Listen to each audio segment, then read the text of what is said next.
오늘 말씀의 제목은 말할 수 없는 탄식으로 라는 제목으로 말씀 나누기를 원합니다. 우리가 지난주에 봤던 15장에서 엘리바스가 두 번째 말하는 것이 등장합니다. 근데 엘리바스의 말은 여전히 변함이 없어요. 인과응보의 신학으로 또 전통에 근거해서 욥을 정죄하고 있습니다. 그러니까 엘리바스는 예외적인 상황을 전혀 알지 못하는 것이죠. 부당한 고난을 전혀 상상하지도 않고 그럴 수 있다라는 것을 전혀 염두하지 않습니다. 그래서 이 부당한 고난을 모르기 때문에 예수 그리스도께서 우리에게 베푸신 그 부당한 은혜도 알 수 없는 것이고, 결국은 하나님의 은혜를 모르는 자로서 살아가기 때문에 엘리바스가 이 욥에게 권면하면 할수록, 엘리바스가 말하는 인과응보의 신학을 욥에게 권면하면 할수록 사실은 더 욥을 어렵게 하는 것이고, 그런 식의 권면들이 욥에게는 하나도 도움이 되지 않음을 우리가 보았습니다. 이런 엘리바스의 오류로 인해서 이제 욥은 더 큰 고통이 가중되고 있어요. 안 그래도 친구들이 말하지 않아도 이미 힘들고 괴로운데 이 엘리바스의 억지 주장에 의해서 이 욥이 고통이 훨씬 더 가중되고 있는 것을 우리가 말씀에서 볼 수 있습니다. 근데 그 고통 속에서 욥이 어떠한 태도를 취하는가, 이것이 굉장히 중요합니다. 오늘 16장, 17장은 엘리바스의 발언에 대해서 욥이 이제 항변하는 내용이 쭉 나타납니다. 그러면 욥이 무엇을 말하고 있고 욥이 어떤 태도를 취하는가, 이것을 통해서 욥이 어떻게 견뎌나가는가를 우리가 볼 수가 있는 것이죠. 신자들이 힘들어하는 것은 뭐냐면 예수 믿고 난 뒤에 고난 중에 거하는 것을 힘들어합니다. 자기 뜻대로 되지 않는 것을 고난이라고 여기는 분들도 있고, 정말 누가 봐도 고난으로 여기는 분들도 있습니다. 어떤 시기든지 간에 이 고난 속에서 거하는 것을 모두 다 싫어합니다. 그런데 하나님께서 왜 우리에게 고난을 주시는가, 이것을 욥이 잘 반영하고 있고, 그 앞에서 욥이 어떻게 태도를 취하고 있는가가 오늘 말씀에 확실히 드러나는 것을 우리가 볼 수 있습니다. 그러면 이제 말씀을 하나씩 보면, 먼저 1절부터 6절까지, 16장 1절부터 6절까지 보시면 욥이 뭐라고 말하냐면, 엘리바스의 말에 대해서 많이 들었던 말이다 라고 이야기를 하는 것이죠.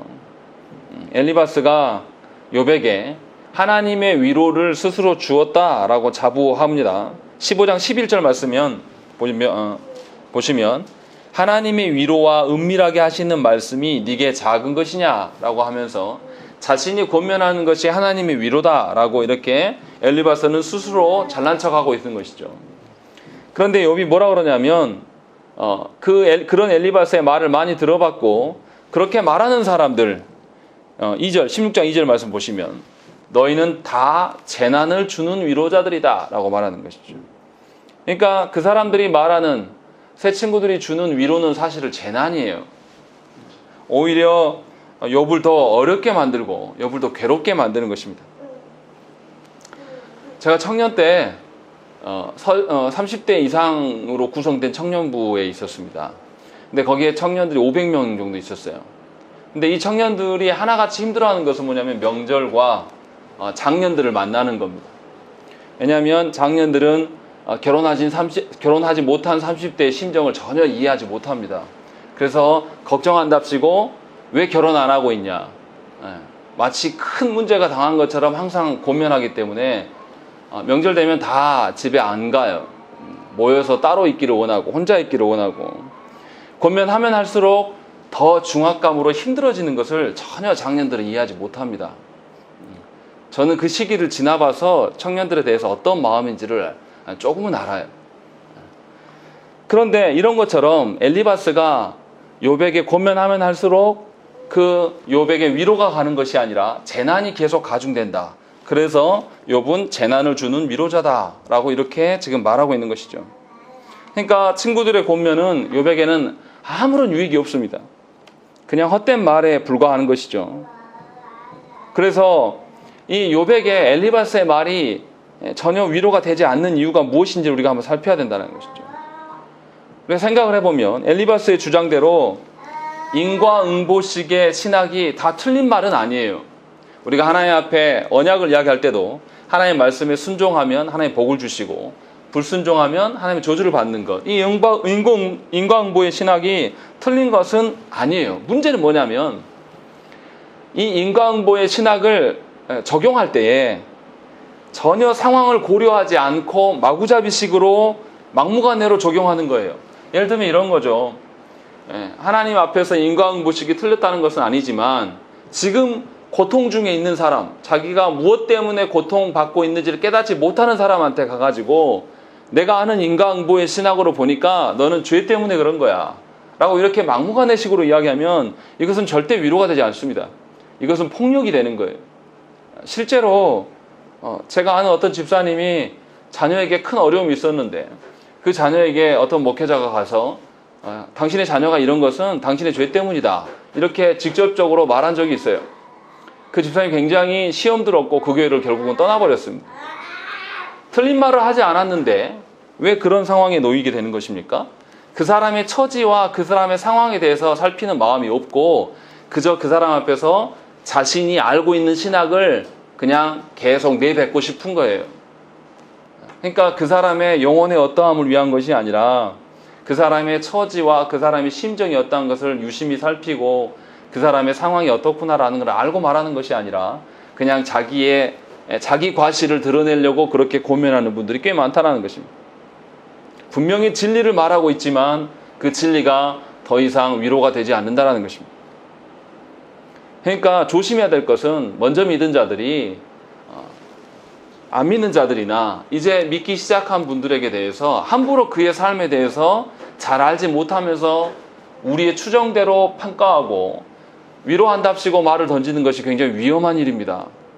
그의 상황에 대해서 알지 못하고 마구잡이식으로 던지는 것, 당신이 고통 중에 있는 것은 기도를 덜한 것 때문이야.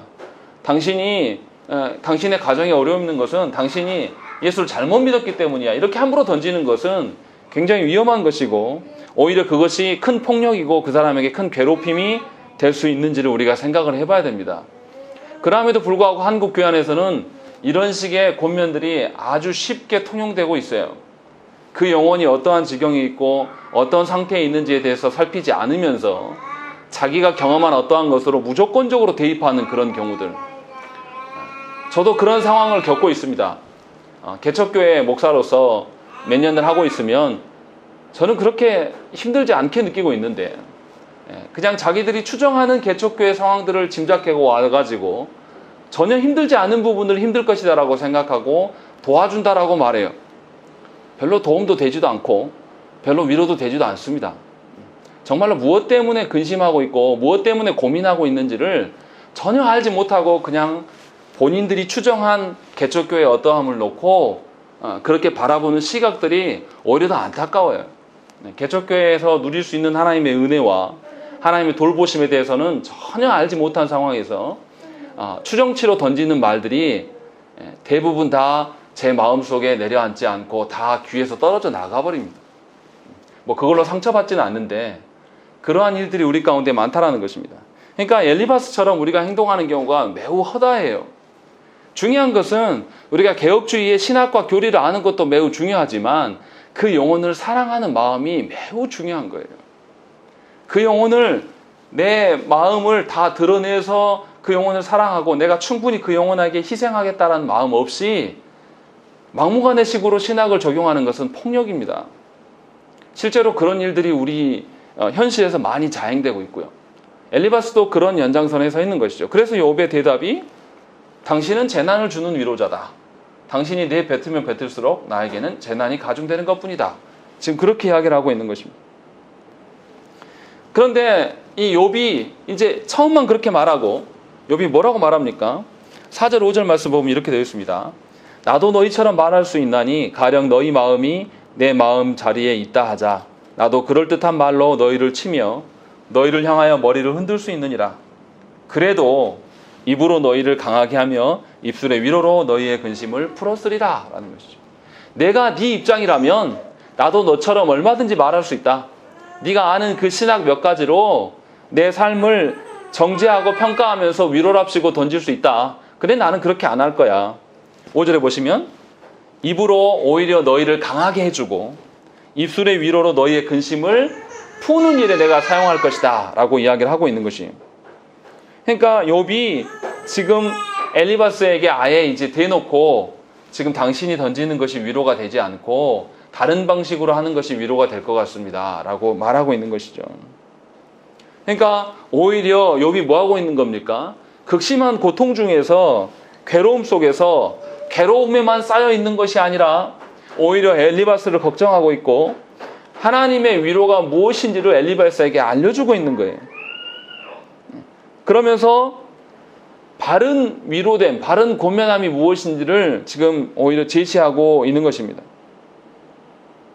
그러니까 욥이 극한 고통 중에 있으면서도 자신의 고통에 함몰되어지지 않은 것을 우리가 볼 수 있다는 것입니다. 고린도후서 1장 4절 말씀 보시면 우리의 모든 환난 중에서 우리를 위로하사 우리로 하여금 하나님께 받는 위로로서 모든 환난 중에 있는 자들을 능히 위로하게 하시는 이시로다. 이렇게 말씀하고 있습니다. 이게 무슨 말씀입니까? 극심한 고통 중에서 아무것도 위로를 받을 수 없었던 그 사람이 오직 하나님의 위로밖에 없구나 라는 것을 경험한 그 사람이 다른 사람을 위로할 수 있다는 것이에요. 그러니까 이 욥이 지금 당하는 고통은 그 고통으로 짓이겨져서 끝나버리는 그런 고통만이 아니라 그 고통 속에서 자신에게 해답을 줄 수 있는 것은 세상에 어떤 가치와 어떤 사람들에게도 없다라는 것을 경험케 하시고, 그래서 진정한 위로는 오직 위로부터, 하나님으로부터 오는 위로뿐이다 라고 말할 수 있다는 것이죠. 그래서 지금 욥이 이러한 여유를 갖고 엘리바스에게 권면하고 있는 것입니다. 예수님은 어떻게 하셨습니까? 예수님이 십자가상에서 십자가에 매달려 있는 상태에서 예수님의 사랑하는 제자 요한에게 뭐라고 합니까? 보라, 옆에 마리아가 있었죠.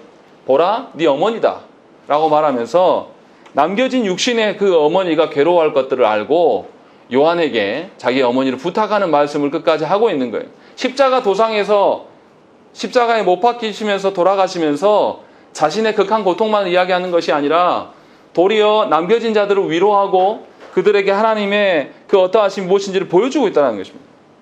그러니까 욥이 지금 그러고 있는 거예요. 그러니까 욥이 까닭없이 뭔가 부당한 고난 중에서도 하나님의 어떠하심을 온전히 드러내고 있는 모습이 지금 심정 초두에 드러나고 있는 것입니다. 그러니까 우리가 알아야 될 것은 하나님께서 우리에게 고난 주시는 것은 그저 그냥 그렇게 우리를 죽이려고 주시는 것이 아니라 그 극심한 고난 중에서 사람들로부터 아무것도 도움받을 수 없는, 어떠한 위로도 받을 수 없는 그런 상황을 경험하면서 진정한 위로는 하나님뿐이 없구나 라는 것을 알게 한단 말이에요. 그리고 그 하나님의 위로는 언제나 나를 향해 있다는 것을 경험케 한단 말이에요. 그것을 경험한 사람이면 어떻게 되냐면 하나님의 위로를 어떤 상황에서도 소망할 수 있게 된다는 것이죠. 그래서 도리어 극심한 고통 중에 있는 욥이 엘리바스에게 참다운 위로가 무엇인지를 말하고 있는 것입니다. 그러니까 우리가 누구를 위로하려고 하는 것은 하나님께 위로를 받아본 사람이 할 수 있는 거예요. 하나님의 위로를 전혀 모르고 세상적인 논리와 세상의 방식대로 찌들어 살아가는 사람이 던지는 위로는 하나도 적용되지 않습니다. 제가 초대에 말씀드린 개척교회 실정과 상황을 전혀 모르는데 던지는 위로들, 오히려 그 사람이 나를 어떻게 생각하는구나 여실히 더 드러나요. 그 사람이 나에 대해서 전혀 아는 바가 없구나, 그 사람이 개척교회에 대해서 아는 바가 전혀 없구나, 경험한 바가 없구나 라는 것을 더 알게 돼요. 그래서 오히려 그분이 불쌍한 거죠. 그렇게 수십 년 예수를 믿고 생활했어도 하나님 앞에서 어려워본 적이 없으신 분이구나 라는 것이 더 극명하게 드러난다는 것이죠. 그러니까 하나님께서 주시는 고통은 힘들게만 하는 고통은 사실은 아니에요.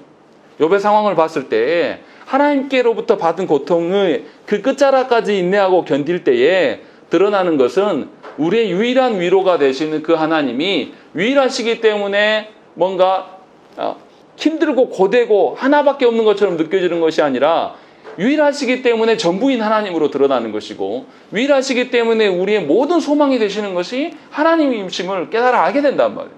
그리고 그 하나님이 우리를 향하여서 늘 존재하고 계시기 때문에 우리는 여유가 생길 수 있는 것입니다.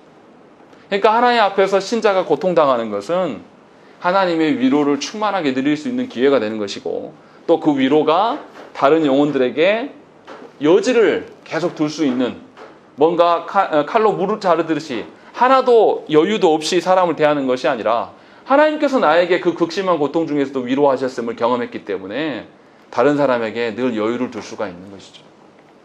그래서 신자는 하나님 주시는 고통이 늘 있습니다.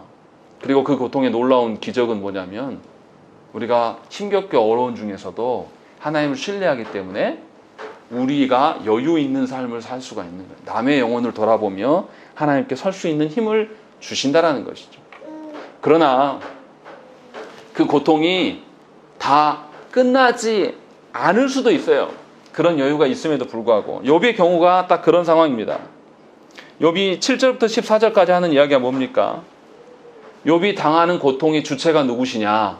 하나님이시라고 밝히고 있는 거예요. 욥을 무기력하게 만들고 어떠한 저항도 할 수 없을 때까지 욥의 모든 힘을 제거하시고 또 하나님의 공격이 매우 거칠고 공격적이어서 견딜 수가 없는 거예요. 9절에 뭐라고 되어 있습니까? 그는 진노하사 나를 찢고 적대시하시며 나를 향하여 이를 갈고 원수가 되어 날카로운 눈초리로 나를 바라보신다 라고 이야기를 하고 있는 것이죠. 하나님께서 욥을 갈기하게 찢어놓은 다음에 힘못 쓰고서 이제 거의 숨이 넘어갈 그런 짐승이 돼버린 그 욥을 원수들에게 먹으라고 던져주신단 말이에요. 하나님. 그러니까 원수들이 어떻게 합니까? 10절에 무리들은 나를 향하여 입을 크게 벌리며 나를 모욕하며 뺨을 치며 함께 모여 나를 대적하는구나. 나를 뜯어먹는 것이 아니라 나를 가지고 놀고 있는 거예요. 원수들도 이미 배가 불러요. 그래서 나에게 내 뺨을 치고 죽이지 않고 계속 맹수가 약한 짐승을 가지고 놀듯이 그렇게 조롱하는 것이 온전히 드러나는 것이죠. 그리고 그것만 끝나는 게 아닙니다. 11절에 하나님이 나를 악인에게 넘기심에 행악자의 손에 던지셨구나. 내가 평안하더니 그가 나를 꺾으심에 내 목을 잡아 나를 부서뜨리시며 나를 세워 관역을 삼으시고 그리고 그 관역 삼아는 나에게 하나님의 수많은 화살들이 박혀서 내 내장들이 다 쏟아져 내리고 있는 거예요. 처참한 상황인 거죠. 하나님 그냥 물어서 찢은 것만이 아니라 물어서 찢어버린 나를 원수들에게 던져주니까 원수들이 나를 가지고 놀고 있고 거기서 끝나는 게 아니라 하나님께서 내 목을 꺾으셔서 관역처럼 벽에다가 박아놨어요. 그리고 나서 하나님이 화살을 쏴서 모든 내 내장이 흘러내리고 있는 상황이랍니다. 그러니까 이것을 막으려고 어떻게 합니까? 그 내장 흘러나온 것을 막으려고 15절에 보면 내가 굵은 배를 꿰매어 내 피부에 덮고 내 뿔을 티끌에 더럽혔구나 라는 것이죠. 막아보려고 애를 쓰지만 이미 흘러나오고 있어요. 이제 죽어가고 있는 것이죠. 이러한 상황 가운데 놓였다라는 것이죠. 지금 이 욥의 자신들의 상황이 사실은 누구를 연상케 합니까? 예수 그리스도를 연상케 하고 있는 거예요. 예수님께서 원수들의 손에 넘겨주셨습니다.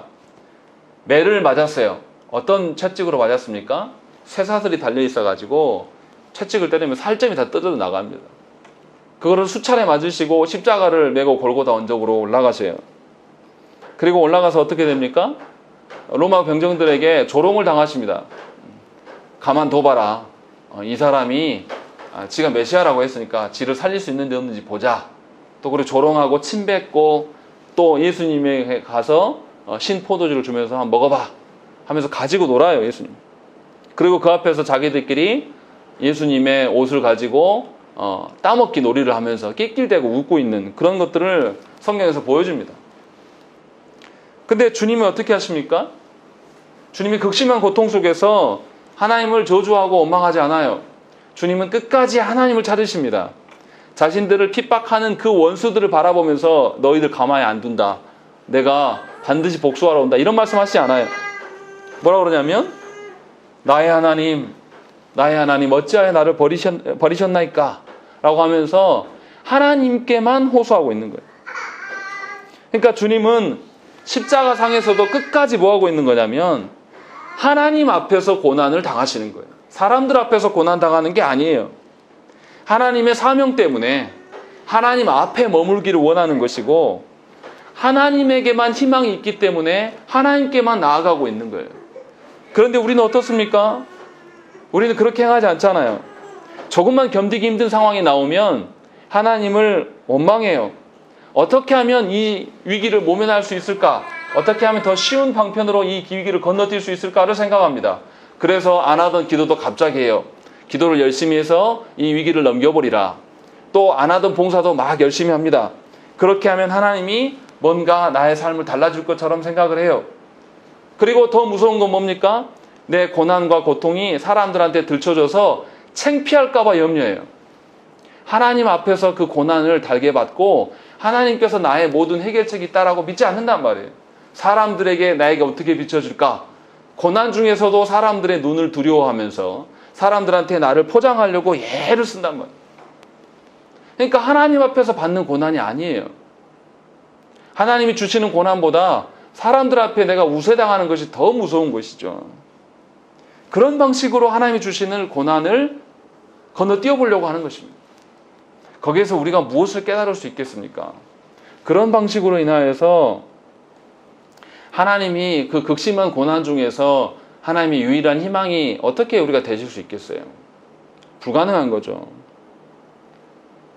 쉽고 빠른 답, 하나님을 그렇게 쉽게 만나고 하나님을 그렇게 가볍게 만날 수 있는 하나님이시면 우리 중에 예수 안 믿을 사람이 어디 있겠습니까? 분명히 이런 삶의 태도가 우리 밖에 전환돼야 돼요. 예수께서 우리에게 보여주셨던 그 삶의 방식을 지금 욥이 따르고 있는 거예요. 욥이 이렇게 처참한 상황에서 어떻게 합니까? 욥이 17절 말씀 보세요. 17절 말씀 읽겠습니다. 시작. 그러나 내 손에는 포악이 없고 나의 기도는 정결하니라. 예, 욥이 지금 이렇게 고백하고 있는 것은 뭐냐면 엘리바스나 친구들에게 나 지금 의로운 자다 자랑하려고 말하는 게 아니에요. 욥이 끝까지 지키고 싶은 것은 뭐냐면 하나님 앞에서 온전한 순종을 드러내고 싶은 거예요. 그래서 나의 기도가 정결하다. 내가 다른 목적으로 하나님께 기도하지 않는다. 나의 그 고난도 하나님 앞에서 지금 감당하고 싶다. 지금 그 이야기를 하고 있는 거예요. 그러니까 욥이 자신의 의로움에 기대어서 지금 하나님께 말하고 있는 것이 아니에요. 하나님의 의로우심에 기대어서 하나님의 의로우심을 끝까지 지키고 완수하고 싶은 거예요. 그래서 자신의 손에 포악을 둔 적이 없고 또 여전히 사람들에게 위로를 구하는 것이 아니라 하나님께 위로를 간구하고 있습니다. 지금 그 이야기를 이렇게 돌려서 이야기를 하고 있는 것입니다. 아주 극심한 고난 중에서 그 고난을 제공하는 분이 하나님이심에도 불구하고 하나님을 끝까지 원망하지 않고 하나님 앞에서 하나님이 주신 그 고난 속에서 끝까지 나의 위로는 오직 하나님뿐입니다. 이것을 입증하려고 애를 쓰고 있는 거예요.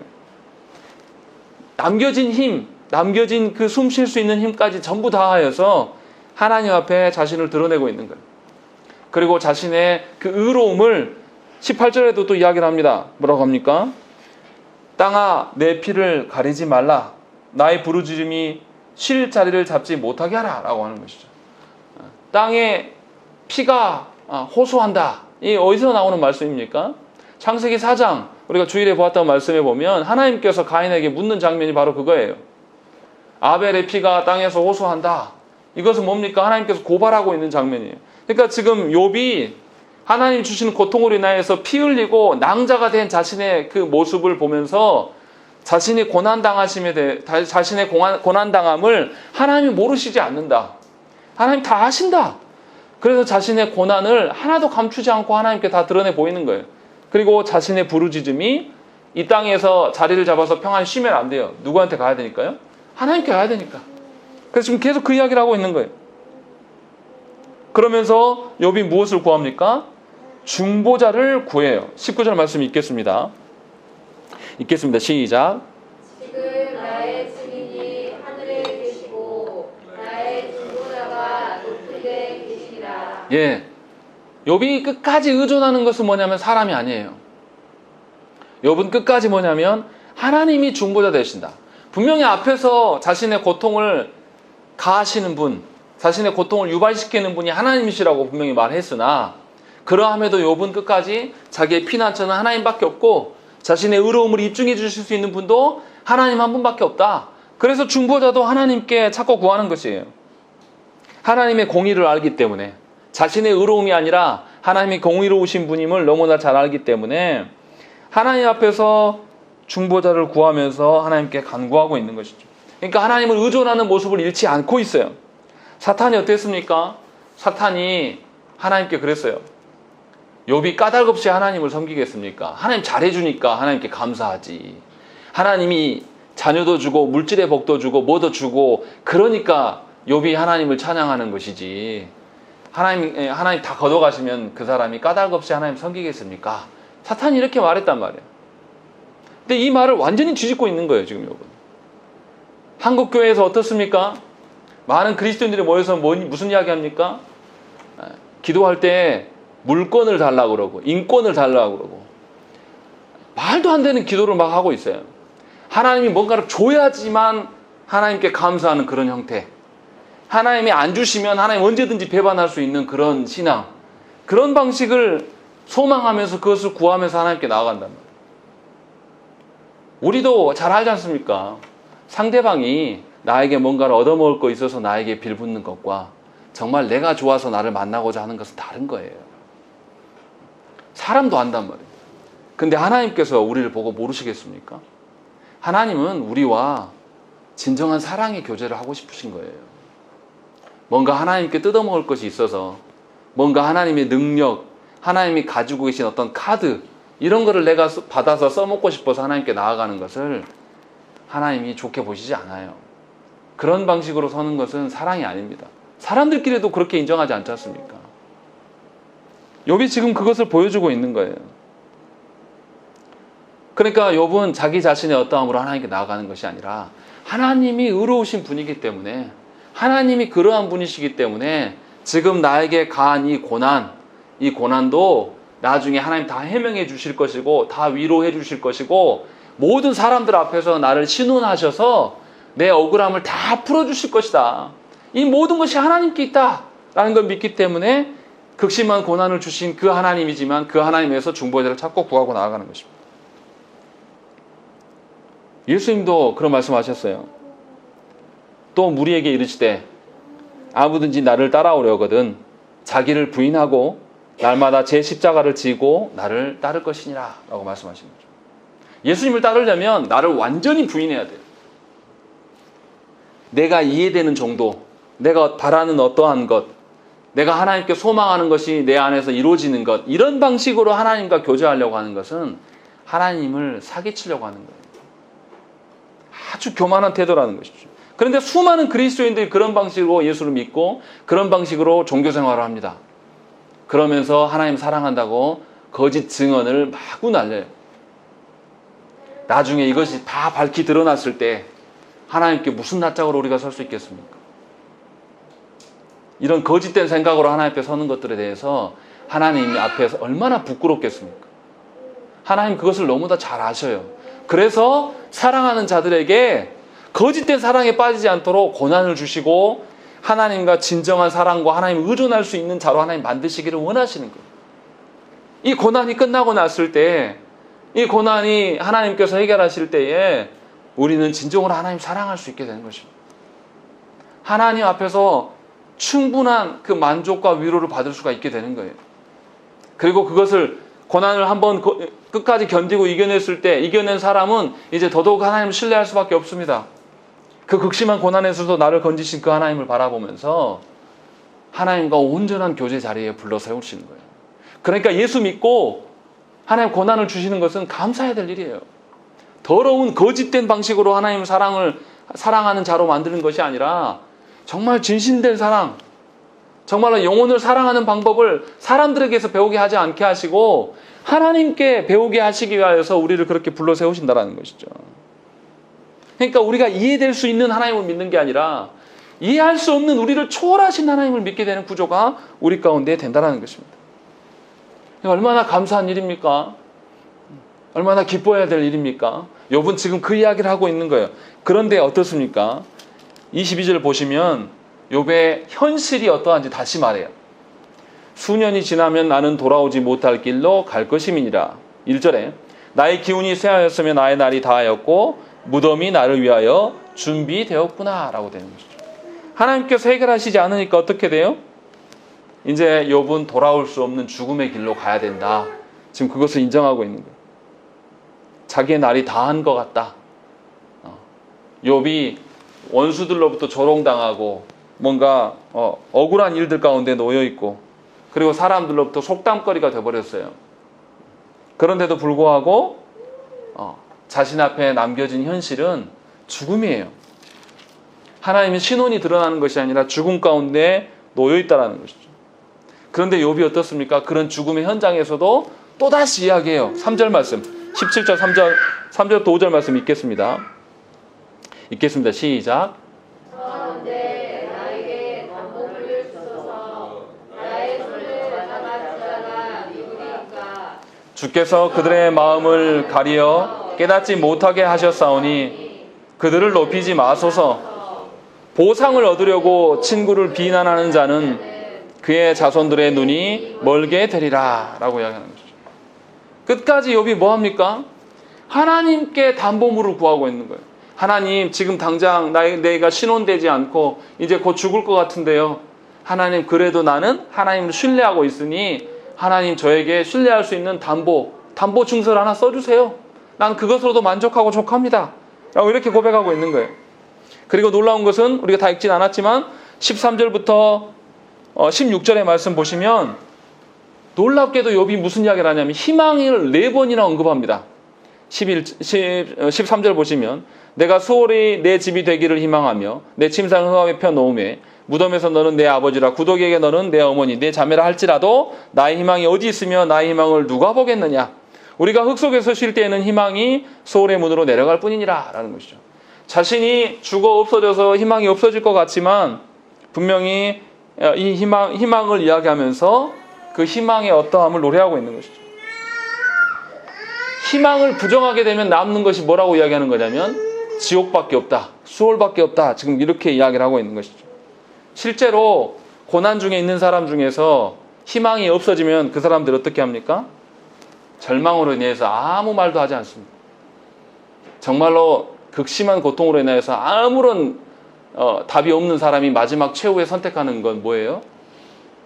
조용히 죽는 겁니다. 스스로 목숨을 끊어요. 누구한테 막 알리고 끊지 않습니다. 조용히 그냥 끝나버려요.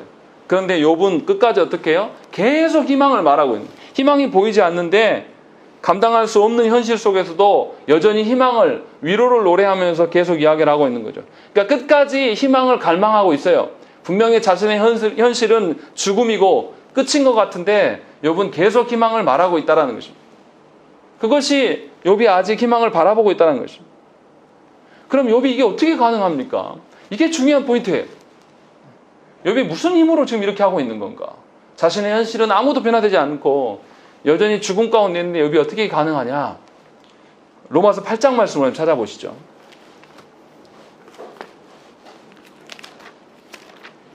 로마서 8장 말씀 보시면 바울이 언급한 분이 나타납니다. 로마서 8장 18절부터 28절까지 말씀 보겠습니다. 신약성경 250페이지에 있습니다. 로마서 8장 18절부터 28절 말씀 한 절씩 교독하겠습니다. 제가 먼저 18절 봅니다. 생각하건대 현재의 고난은 장차 우리에게 나타날 영광과 비교할 수 없도다. 피조물이 노래하는 바는 하나님의 아들들이 나타나는 것이다. 피조물이 허무한데 굴복하는 것은 자기 뜻이 아니요 오직 굴복하게 하시는 이로 말미암음이라. 그 바라는 것은 피조물도 썩어짐의 종로를 반대서 해방되어 하나님의 자녀들의 영광의 자유에 이르는 것이니라. 피조물이 다 이제까지 함께 탄식하며 함께 고통을 겪고 있는 것을 우리가 아느니라. 뿐 아니라 너와 우리 곧 성령의 처음 익은 열매를 받은 우리까지도 서로 탄식하여 양자될 것 곧 우리 몸의 수양을 기다리느니라. 우리가 소망으로 구원을 얻었음에 보이는 소망이 아니니 보는 것을 누가 바라리요? 만일 우리가 보지 못하는 것을 바라면 참으로 기다릴지니라. 이와 같이 성령도 우리의 연약함을 도우시나니 우리는 마땅히 기도할 바를 알지 못하나 오직 성령이 말할 수 없는 탄식으로 우리를 위하여 친히 간구하시느니라. 마음을 살피시는 이가 성령의 생각을 아시나니 이는 성령이 하나님의 뜻대로 서로를 위하여 간구하심이니라. 함께 읽습니다. 우리가 알거니와 하나님을 사랑하는 자 곧 그의 뜻대로 부르심을 입은 자들에게는 모든 것이 합력하여 선을 이루느니라. 아멘. 분명히 로마서에서 말씀해서 무슨 이야기 합니까? 고난이 너무나 당연한 것이다라고 이야기를 해요. 이 고난을 통과하고 나면 하나님께서는 18절에서 우리에게 영광을 나타내 보이실 것이다. 그런데 그 영광의 자리는 우리가 상상할 수 없는 것 이상이다 라고 말하고 있으면서, 또 신자는 23절 보시면 우리 곧 성령의 처음 익은 열매를 받은 우리까지도, 신자도 속으로 탄식하여 양자될 것 곧 우리 몸의 속량을 기다리느니라 라고. 지금 당장은 속량된 상태가 아니고 죄 가운데 놓여 있고 여전히 불편하고 어려운 상황 가운데 놓여 있어요. 그런데 분명히 참 신자는 탄식하는 중에 주의 길을 따라가게 될 것이다 라고 말하고 있는 것이죠. 그러니까 예수를 믿는다라는 것은 인내의 길입니다. 고난에 머물고 있고 여전히 불편하고 여전히 죄의 지배에 있는 것처럼 보여질 때가 많이 있어요. 그런데 하나님의 소망을 보았기 때문에 인내할 수 있다라고 말씀하시는 거예요. 그리고 그렇게만 끝나면 뭔가 아쉬워요. 그렇게 끝내지 않으세요. 뭐라고 합니까? 성령이 26절 보시면 성령도 우리의 연약함을 도우시나니 우리는 마땅히 기도할 바를 알지 못하나 오직 성령이 말할 수 없는 탄식으로 우리를 위하여 친히 간구하시느니라 라고 하는 것이죠. 우리가 기도할 수 없는 그런 상황에 놓여 있을 때 누가 우리를 위해서 기도하시냐면 성령 하나님께서 늘 기도하고 계셨다라는 거예요. 세상에 어떤 종교에서 신이 인간을 위해서 기도해 주는 신이 어디 있습니까? 아니, 세상에 육적인 부모도 나를 위해서 기도 잘 안 해주는데, 육적인 부모도 육신의 연약한 가운데 있으면 기도해 줄 수가 없는데, 내가 기도할 수 없는 지경에 이르렀을 때에 성령께서 내가 하는 그 탄식을 대신하여서 탄식함으로 성부께 아뢰는 거예요. 대신 기도해 주면서 우리가 나아갈 길들에 대해서 미리 길을 열고 계신다는 것이죠. 그러니까 하나님께서 고난 가운데 우리를 그냥 던져둔 것이 아니라 그 고난 가운데 우리가 인내할 수 있도록 성령님이 우리 가운데 내주하셔서 우리와 함께 그 길을 걸어가고 계신다는 거예요. 세상에 누가 나를 위하여서 늘 기도합니까?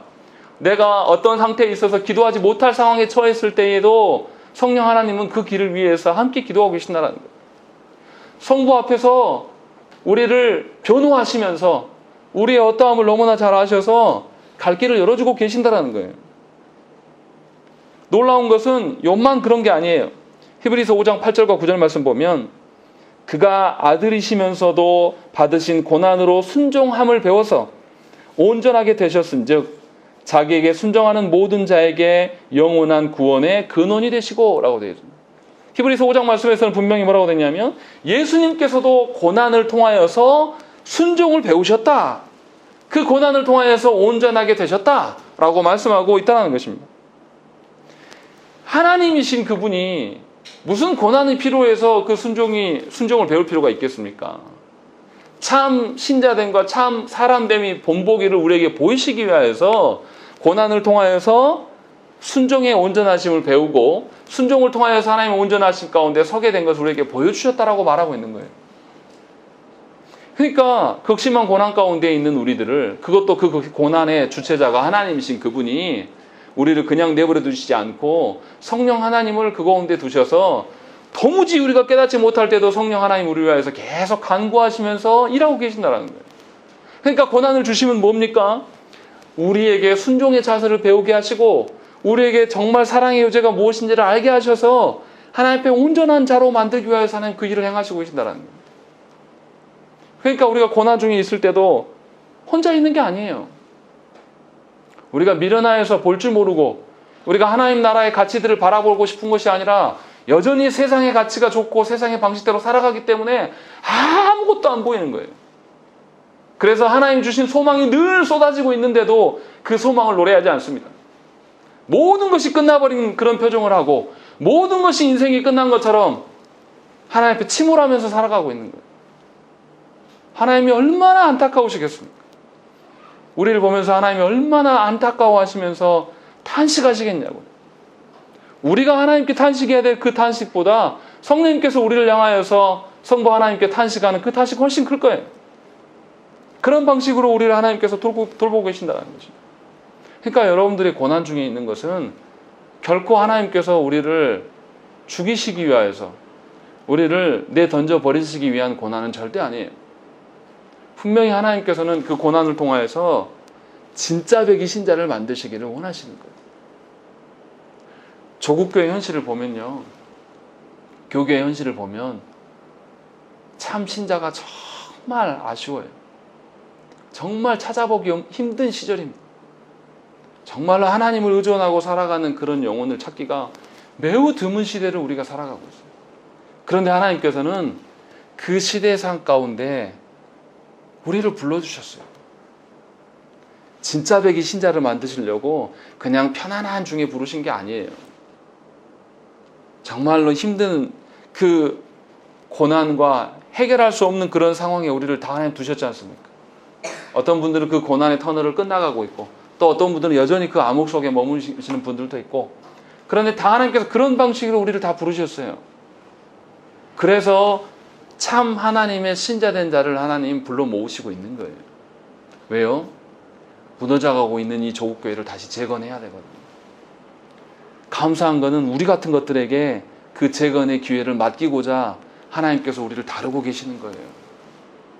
하나님 나라의 그 어떠함, 그 찬란함을 감히 나 같은 것에게 하나님께서 맡겨주시면서 거기에 쓰시려고 나를 변화시키기 위해서 고난 중에 두시고 성령 하나님께서 함께 일하고 계신다는 것이죠. 그러니까 고난 속에 있는 우리들은 결코 죽어 나자빠지고 소망을 못 보는 자들이 아니에요.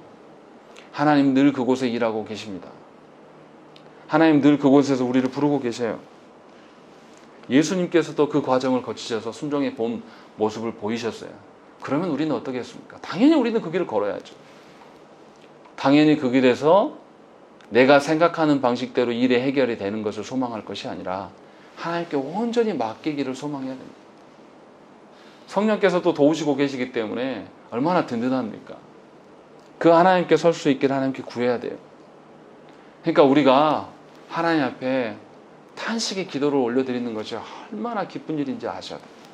정말 내가 내 일로 인하여서 감당하기 힘들고 숨 넘어가는 상황에서 나도 모르게 아이고 죽겠네 나오는 이 말이 사람들 앞에서가 아니라 이젠 하나님께 정말 죽을 것 같은 그 상황 속에서, 전에는 나 홀로 아이고 죽겠네 했는데 이제는 하나님께, 하나님 어찌 하시렵니까? 하나님 제가 이거 견딜 수가 없습니다. 이렇게 말할 수 있는 곳이 생긴 것이 얼마나 놀라운 것인가를 여러분들이 체득하셔야 돼요.